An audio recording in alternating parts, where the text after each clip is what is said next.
wakamshawishi wakisema, kaa pamoja nasi.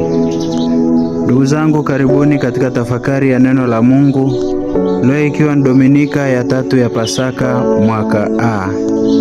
Ujumbe wa masomo ya leo ni matumaini katika maisha mapya tunayoyapata kwa Kristo mfufuka.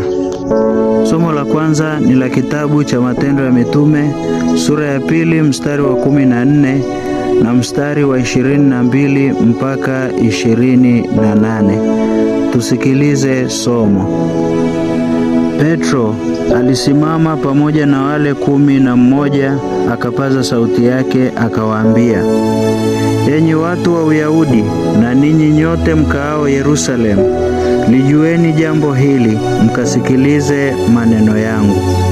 Yesu wa Nazareti, mtu aliyedhihirishwa kwenu na Mungu kwa miujiza na ajabu na ishara ambazo Mungu alizifanya kwa mkono wake kati yenu, kama ninyi wenyewe mnavyojua. Mtu huyu alipotolewa kwa shauri la Mungu lililokusudiwa na kwa kujua kwake tangu zamani, ninyi mkamsulubisha kwa mikono ya watu wabaya, mkamuua, ambaye Mungu alimfufua, akiufungua uchungu wa mauti, kwa sababu haikuwezekana ashikwe nao. Maana Daudi ataja habari zake, nalimuona Bwana mbele yangu siku zote, kwa kuwa yuko upande wa mkono wangu wa kuume, nisitikisike. Kwa hiyo moyo wangu ukapendezewa, ulimi wangu ukafurahi, tena mwili wangu nao utakaa katika matumaini, kwa maana hutaiacha roho yangu katika kuzimu, wala hutamtoa mtakatifu wako aone uharibifu. Umenijulisha njia za uzima, utanijaza furaha kwa uso wako. Neno la Bwana. Tumshukuru Mungu. Na somo la pili ni la waraka wa kwanza wa Mtume Petro kwa watu wote, sura ya 1 mstari wa 17 mpaka wa 21. Tusikilize somo.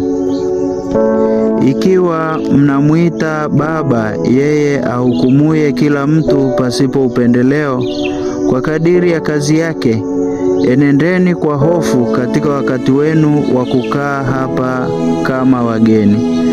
Nanyi mfahamu kwamba mlikombolewa si kwa vitu viharibikavyo, kwa fedha au dhahabu, mpate kutoka katika mwenendo wenu usiofaa mlioupokea kwa baba zenu, bali kwa damu ya thamani kama ya mwana kondoo asiye na hila, asiye na waa, yaani Kristo. Naye amejulikana kweli tangu zamani, kabla haijawekwa misingi ya dunia, lakini alifunuliwa mwisho wa zamani kwa ajili yenu, ambao kwa yeye mmekuwa wenye kumwamini Mungu, aliyemfufua katika wafu, akampa utukufu, hata imani yenu na tumaini lenu liwe kwa Mungu. Neno la Bwana. Tumshukuru Mungu.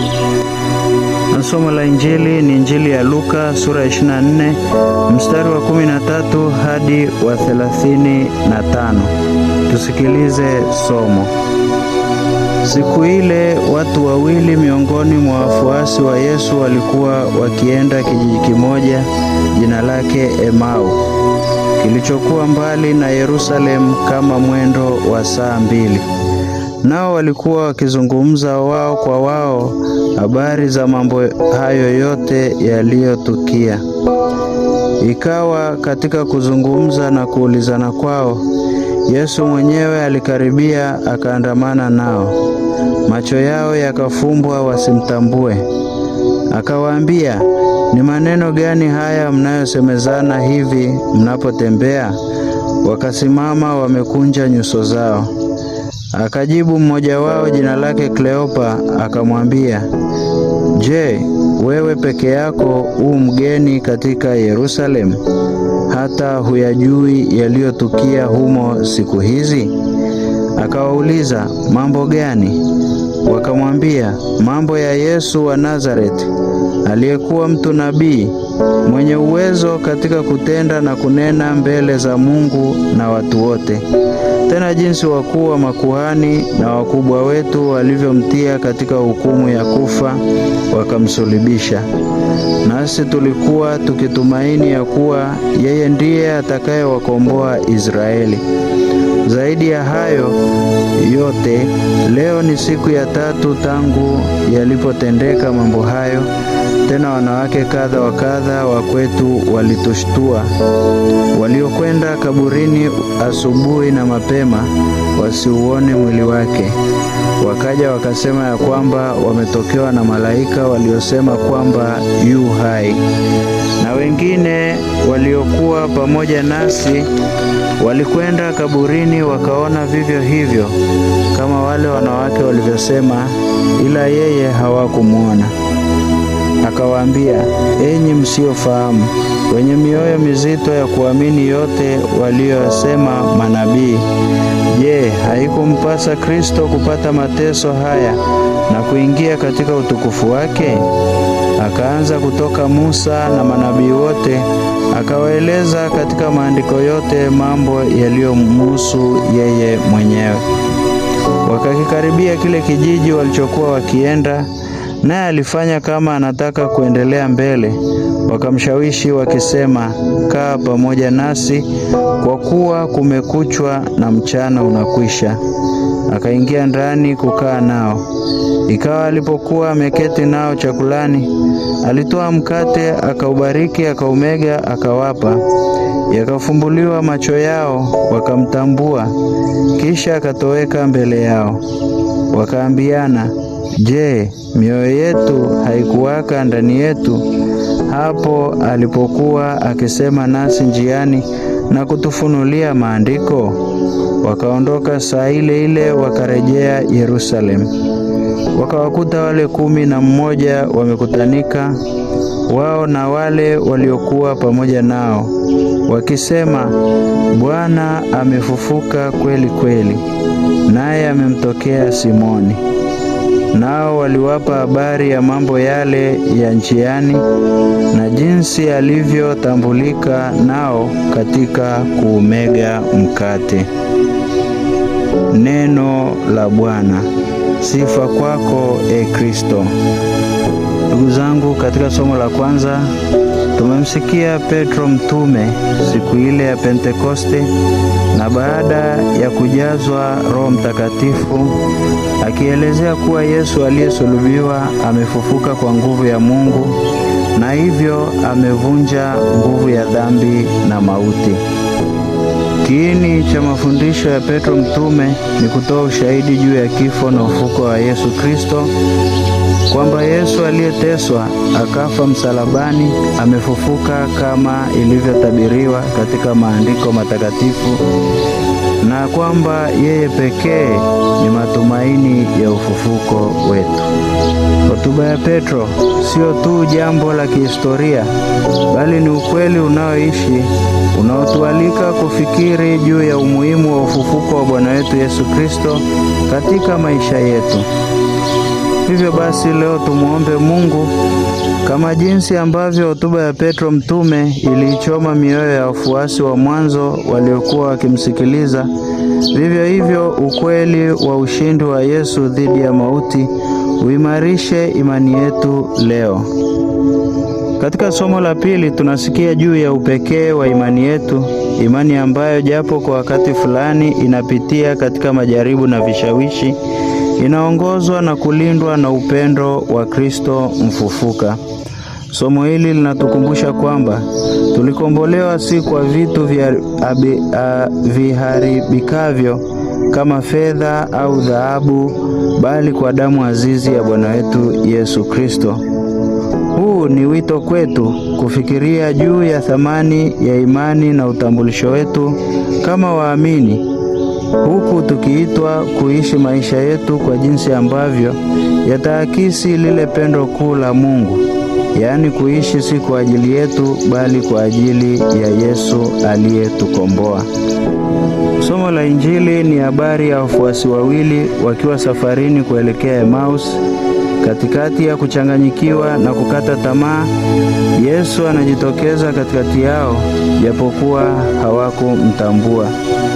Somo hili latukumbusha kwamba sisi pia kuna wakati hatutambui uwepo wa Yesu katikati yetu, hasa tunapokuwa na changamoto zinazotufanya tukate tamaa na kuchanganyikiwa, zikituacha tusijue cha kufanya.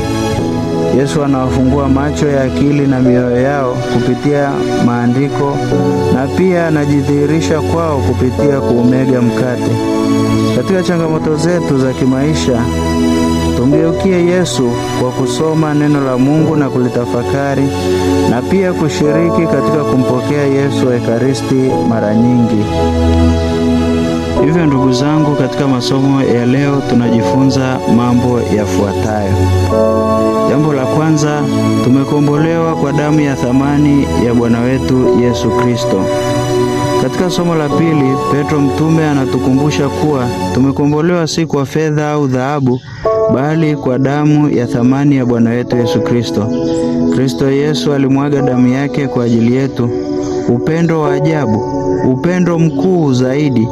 Hivyo leo tunaalikwa kuuthamini wokovu Yesu aliotupatia, na kupitia hilo kuendelea kumpenda Mungu kupitia kuwapenda jirani zetu. Fundisho la pili, kilichotokea kwenye safari ya Emmaus kinatokea kwenye misa takatifu. Ndugu zangu, kile kilichotokea kwa wafuasi wa Emmaus, kile alichokifanya Bwana wetu Yesu Kristo kwa wafuasi wa Emmaus ndicho anachokifanya kwetu katika misa takatifu. Katika safari ya Emmaus, Yesu alifanya mambo mawili makubwa. La kwanza, aliwafafanulia wafuasi wale wawili maana ya maandiko matakatifu, na la pili, alijidhihirisha kwao katika kuumega mkate. Katika misa takatifu hufanyika mambo hayo. Misa takatifu huanza kwa liturujia ya neno la Mungu, ambamo neno la Mungu hufafanuliwa kwetu sote. Kisha sehemu hiyo ni sehemu ya Ekaristi takatifu inayotupatia fursa ya kushiriki kuumega mkate, yaani kumpokea Yesu wa Ekaristi. Kama Kristo alivyojidhihirisha kwa wafuasi wa Emmaus akitumia maandiko matakatifu na kuumega mkate, Yesu huyo anajidhihirisha kwetu pale tunaposhiriki misa takatifu ipasavyo katika liturujia ya neno la Mungu na ya Ekaristi takatifu. Hivyo ndugu zangu, leo tunaalikwa tena kutafakari utakatifu, ukuu na faida ya misa takatifu katika maisha yetu. Daima tumuombe Mungu atujalie neema ya kuweza kushiriki misa takatifu inavyotakiwa. Tumwombe Mungu atujalie kuacha visingizio vya kutoshiriki misa takatifu, kwani ni katika misa takatifu Kristo mfufuka hujidhihirisha kwetu kama alivyofanya kwa wafuasi wa Emmaus. Fundisho la tatu na la mwisho, tukio la Emmaus linarekebisha au linasahihisha tukio la Edeni. Ndugu zangu, alichokifanya Bwana wetu Yesu Kristo katika tukio la Emmaus kina matokeo mazuri zaidi katika imani yetu kuliko tukio lilotokea bustani ya Edeni. Kwani katika bustani ya Edeni, Adamu na Eva walichukua tunda wakalila, macho yao yakafumbuliwa, na matokeo yake wakatambua kuwa wako uchi. Lakini katika tukio la Emmaus, wafuasi wawili walichukua mkate waliopewa na Bwana wetu Yesu Kristo, wakala, macho yao yakafumbuliwa, na matokeo yake yakawa si kujiona uchi, bali wakamuona Bwana na kumtambua. Hili linatufundisha kwamba maisha yetu bila Yesu ni bure, kwani bila Yesu mwanadamu hana kitu na anafananishwa na mtu mwenye fedheha ya kuwa uchi. Katika Dominika ya leo tumuombe Mwenyezi Mungu atujalie neema yake ya kutambua kuwa yuko daima pamoja nasi, na hasa katika shida, taabu na dhiki zetu. Tumuombe atujalie imani kubwa na matumaini kwake. walikuwa na upendo wa kushiriki katika misa takatifu na daima kuwa na tumaini kwake. Wakamshawishi wakisema, kaa pamoja nasi.